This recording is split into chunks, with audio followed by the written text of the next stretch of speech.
কোচ ৰাজবংশী উন্নয়ন পৰিষদে এইবাৰ বিশেষভাৱে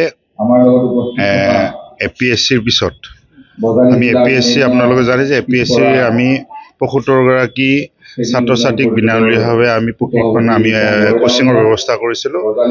তাৰে আমি ৩ গৰাকী ভাইভালৈ গৈছিল, কাৰণ আমি এপ্ৰিলত আৰম্ভ কৰি জুনত পৰীক্ষা হৈছে, সম্পূৰ্ণকৈ এবছৰ নহওঁতেই যিহেতু আশা কৰিছোঁ এইবাৰ আমি APSCত ভাল ফলাফল লাভ কৰিব পাৰিম।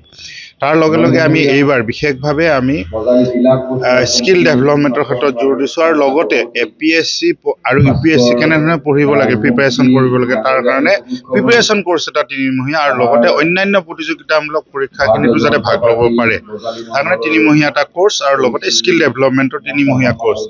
স্কিল ডেভেলপমেণ্টৰ ক্ষেত্ৰত মেকআপ আৰ্টিষ্ট মহিলাসকলৰ কাৰণে, আৰু লগতে পুৰুষসকলৰ কাৰণে আমাৰ নিবনুৱা যিসকল যুৱক আৰু বিশেষভাৱে যুৱতী এইখিনিকে আগত ৰাখি আমি প্লাম্বাৰ, AC মেকানিক আৰু মিডিয়া, যি ছ'চিয়েল মিডিয়াত আমাৰ ফটোগ্ৰাফাৰ, কণ্টেণ্ট ক্ৰিয়েটৰ, এনেকুৱা ধৰণৰ এটা আমি নতুন বস্তু ৰাখিছোঁ। এইখিনি আমি প্ৰতিটো জিলাত আমি কৰিবৰ কাৰণে চেষ্টা কৰিছিলোঁ।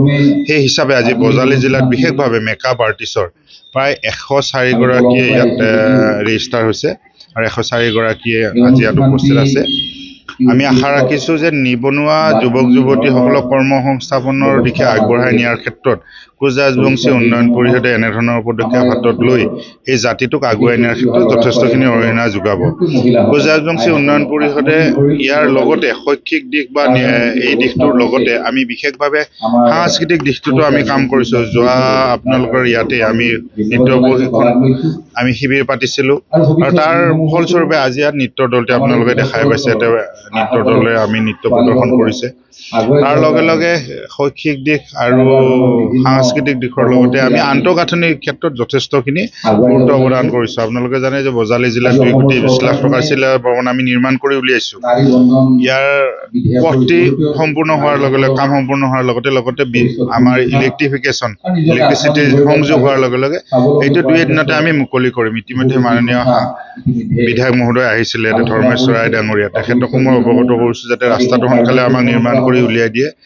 আৰু বৰ্তমানৰ অধ্যক্ষ আগৰ প্ৰাক্তন বিধায়ক ৰঞ্জিত দাস ডাঙৰীয়াকো আজি ২ দিনমান আগতে সম্বৰ্ধনা জনাব যাওঁতে মই এই কথাখিনি অনুৰোধ কৰিছোঁ যাতে বজালী জিলাৰ চিলাৰ ভৱনৰ এই পথটি আমাক নিৰ্মাণ কৰি সোনকালে উলিয়াই দিয়ে। তেখেতেও